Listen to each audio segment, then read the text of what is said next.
Alors quelle idée, quel concept allons-nous utiliser pour une communication efficace? Eh bien, je vais vous parler de cybernétique. La cybernétique, qu'est-ce que c'est? La cybernétique est une science de modélisation des échanges par l'information des systèmes de plusieurs machines entre elles et de l'interaction entre elles. C'est-à-dire, c'est une science des échanges. Il y a plusieurs systèmes.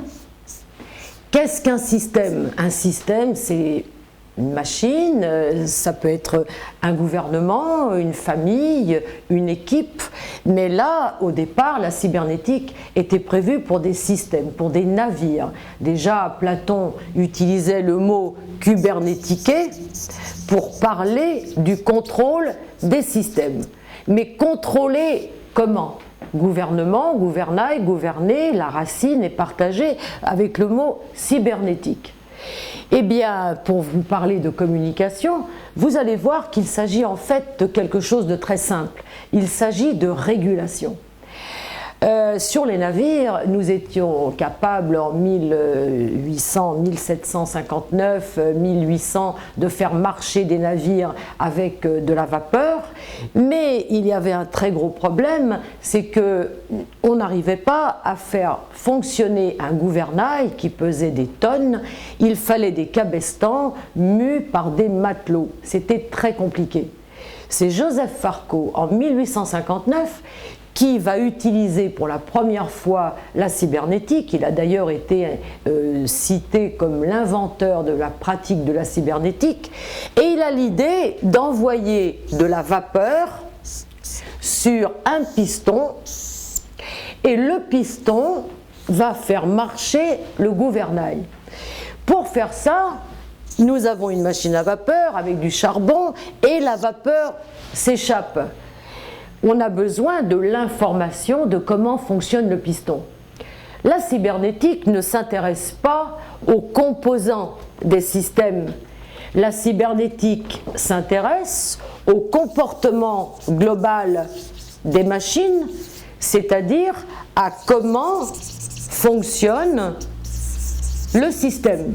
Donc, on s'intéresse au fonctionnement global d'un système. Et le piston a besoin de 20 bars pour marcher, et la vapeur va envoyer 20 bars. La vapeur pourrait envoyer 40 bars, ça casserait le piston. Elle envoie 10 bars, le piston ne fonctionnera pas. La vapeur est bien obligée de se réguler pour ne pas excéder ce qui est demandé par le fonctionnement du piston. Le piston lui-même reçoit les informations du gouvernail qui doit aller à droite ou à gauche, et il y a le poids qu'il pèse, et le piston va se réguler pour faire fonctionner le gouvernail tel qu'il a été prévu de fonctionner. Alors en cybernétique, il s'agit d'interactions réussies entre deux systèmes. Pour faire ça, eh bien, il faut simplement observer les informations de comment chaque système fonctionne. Il y a donc ce qui arrive comme information et ce qui est nécessaire de faire. Ce qui est nécessaire, c'est tout simplement accepter le fonctionnement d'un système, c'est se réguler, il s'agit de régulation, c'est se réguler pour faire marcher le gouvernail tel qu'il a été prévu. L'être humain, avec son cerveau et son système nerveux, représente une machine. C'est un système.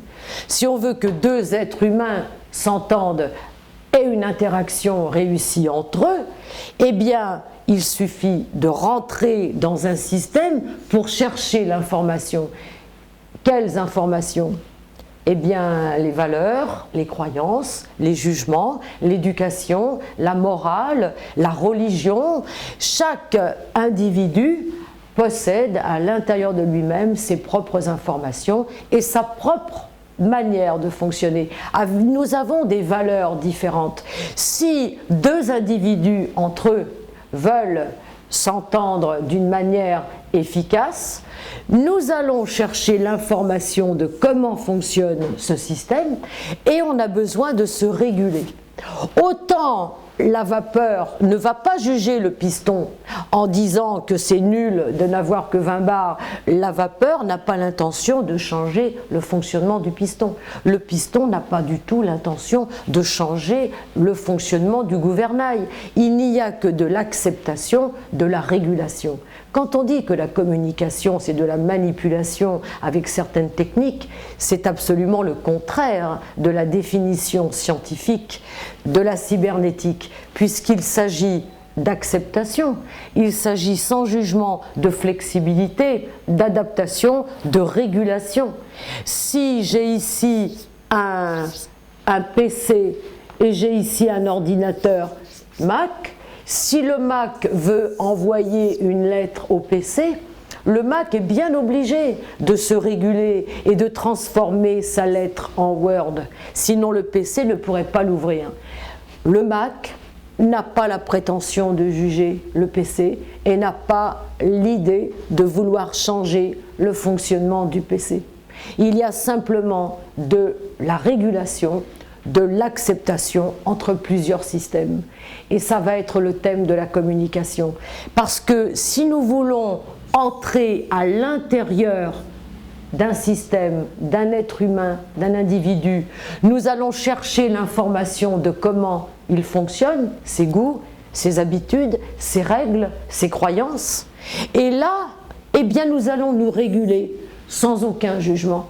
Par exemple, si un enfant va chez sa grand-mère et que la manière de fonctionner de la grand-mère, c'est qu'on ne se lève pas de table avant la fin d'un repas, l'enfant qui se lève avant la fin du repas chez ses parents va se réguler en acceptant le fonctionnement de la grand-mère ou il n'y va pas. C'est tout simplement de l'amour, bien sûr également.